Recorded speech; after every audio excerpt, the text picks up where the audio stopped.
जय श्री राधे कृष्णा। आप सभी माताओं बहनों को जीवित पुत्र का व्रत की बहुत बहुत हार्दिक शुभकामनाएं। आज आप सभी सुनेंगे जीवित पुत्र का व्रत की कथाएं, और कथा को सुनने से पहले भगवान जीमूत वाहन को हम सब मिलकर नमन करते हैं। जीवित पुत्रिका का व्रत 25 सितंबर 2024 को रखा जाएगा। इस दिन भगवान श्री गणेश, माता पार्वती और शिव जी की पूजा एवं ध्यान करने के बाद जीवित पुत्र का व्रत की कथा को अवश्य ही सुनना चाहिए। अब आप सभी सुनेंगे जीवित पुत्र का व्रत कथा, चील्हो सियारों की कथा। एक वन में सेमर के पेड़ पर एक चील रहती थी। पास की झाड़ी में एक सियारिन भी रहती थी। दोनों में खूब पड़ती थी। चील्हो जो भी कुछ खाने को लाकर आती थी उसमें सियारिन के लिए जरूर हिस्सा रखती थी। सियारिन भी चील्हो का ऐसा ही ध्यान रखती थी। इस तरह दोनों के जीवन आनंद से कट रहे थे। एक बार वन के पास गांव में औरतें ज्योतिया की पूजा कर रही थीं। चिल्हो ने उसे बड़े ध्यान से देखा और अपनी सखी सियारो को भी बताया। फिर चिल्हो सियारो ने तय किया कि वे भी यह व्रत करेंगी। सियारो और चिल्हो ने ज्योतिया का व्रत रखा और बड़ी निष्ठा तथा लगन से दोनों ने दिन भर भूखे प्यासे मंगल कामना करते व्रत में रही। मगर रात होते ही सियारिन का भूख और प्यास सताने लगी। जब बर्दाश्त ना हुआ तो जंगल में जाके उसने मांस और हड्डी पेट भरकर खाया। चिल्हो ने हड्डी चबाने की कड़कड़ की आवाज़ सुनी तो पूछा, यह कैसी आवाज़ आ रही है? सियारिन ने कह दिया, बहन, भूख के मारे पेट गुड़गुड़ा रहा है, यह उसकी आवाज़ है। मगर चिल्हो को पता चल गया। उसने सियारिन को खूब लताड़ा कि जब वह व्रत नहीं रख सकती है तो संकल्प क्यों लिया था। सियारिन लग-जा गई और व्रत भंग हो चुका था।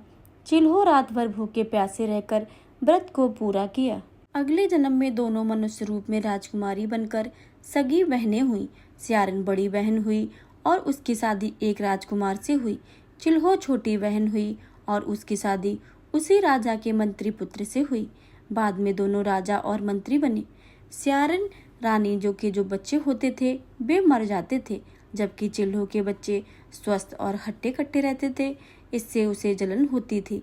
उसने कभी उनका सिर कटवा कर डिब्बे में बंद कर दिया तो कभी शीश मिठाई बनाकर खा जाती और बच्चों का बाल तक न बाका होता। बार बार उसने अपनी बहन के बच्चों को और उसके पति को मारने का प्रयास भी किया, पर सफल न हुई। आखिरकार दैवयोग से उसे भूल का आभास हुआ। उसने क्षमा मांगी और बहन के बताने पर जीवित पुत्रिका का व्रत का विधि विधान से किया तो उसके भी पुत्र जीवित रहने लगे। अब आप सभी सुनेंगे जीवित पुत्र का व्रत की एक और कथा। गंधर्वों के राजकुमार का नाम जीमूत वाहन था। वे बड़े उदार और परोपकारी थे। जीमूत वाहन के पिता ने वृद्धावस्था में वानप्रस्थ आश्रम में जाते समय इनको राज सिंहासन पर बैठाया, किंतु इनका मन राजपाट में नहीं लगता था। वह राजा का भार अपने भाइयों पर छोड़कर स्वयं वन के में पिता की सेवा करने चले गए। वन में ही जीमूत वाहन को मलयवती नामक राजकन्या से भेंट हुई और दोनों में प्रेम हो गया। एक दिन वह वन में भ्रमण करते हुए जीमूत वाहन काफी आगे चले गए।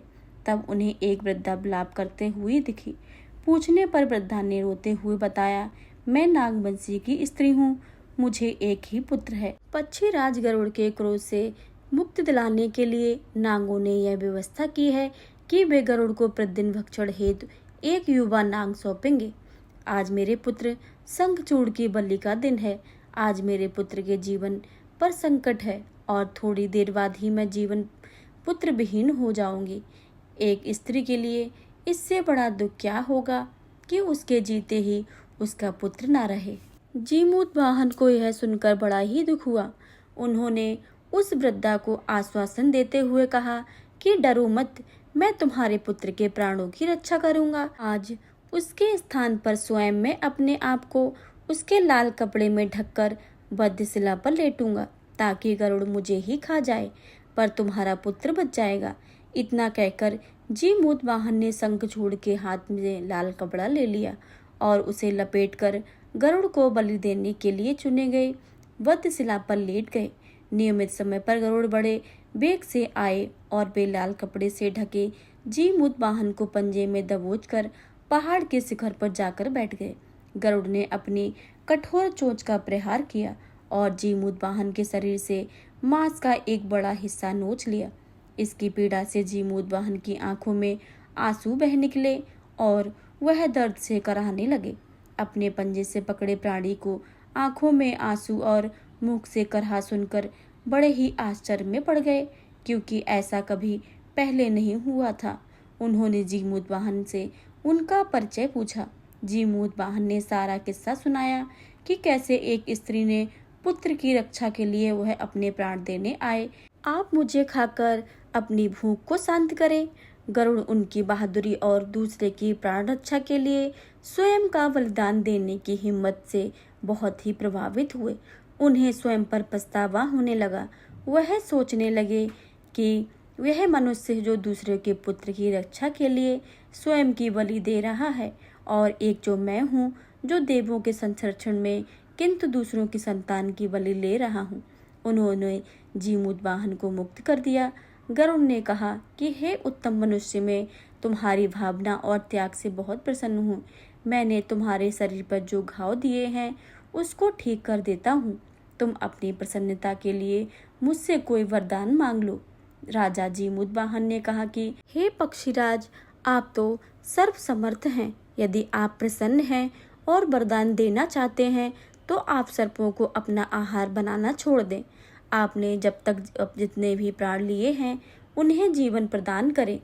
और गरुड़ ने सबको जीवन दान दे दिया और नागों की बलि न लेने का वरदान दिया।